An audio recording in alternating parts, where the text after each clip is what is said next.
Well, it's a great time, of course, right now. Summer. People love the summertime, and it's a great time, of course, for moviegoers. One blockbuster after another is being released. The problem is movies are very expensive today. $65 is what it's up to here in Manhattan to see a film. Hard to know which films to see, right? You want to make sure you make the right choice. You don't want to make a mistake and be out all that cash. So it's time, once again, I'm going to help you out for another edition of Conan on the Aisle.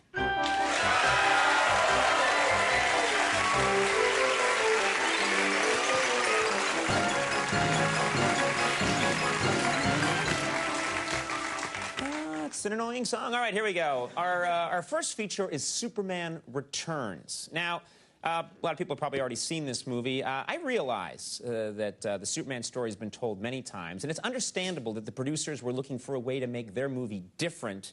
I have to say, I just didn't like their choices, okay? For instance, they decided to focus this time on this movie on how hard it is for Clark Kent to deal with his super strength in everyday life. And I just think they took it a little too far in some scenes. Take a look at this clip. 5 years. If your father was alive, he never would have let you go. I almost gave up hope. I just thought I would never see you again. Oh.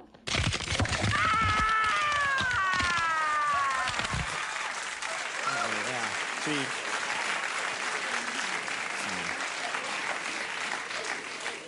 He killed his mother. All right, here we go.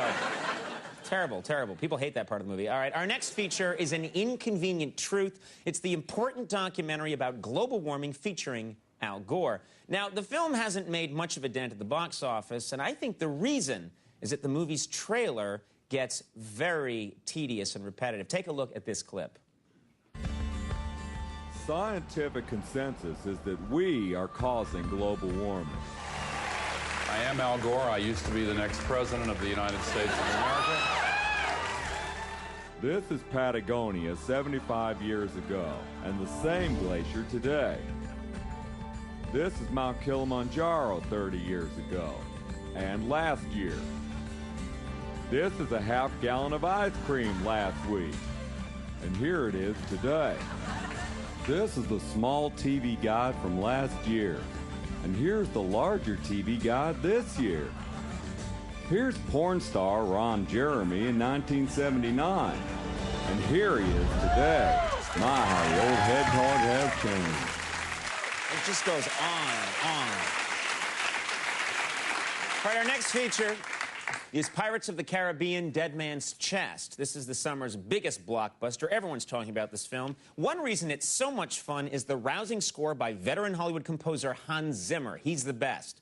Now, one thing I couldn't figure out, though, was why the movie would sometimes, for no reason, depart from Hans Zimmer's original score. And every time it does, it's a disaster. You'll see what I'm talking about right here.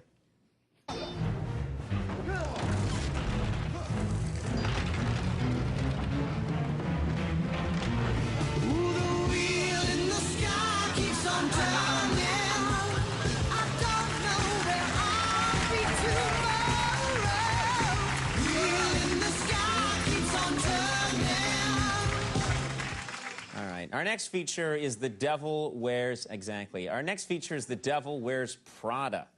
The movie was supposed to be based on the book, which was all about the fashion industry, but I don't think the producers ever even read the book. Instead, they seem to take the title literally, made a very strange movie.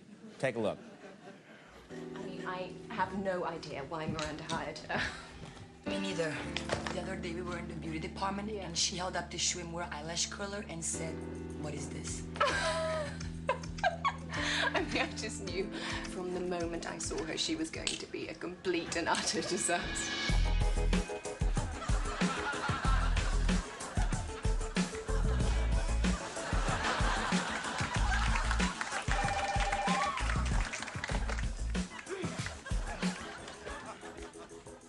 Are you wearing Chanel boots? You bet your ass I am. And this is Prada.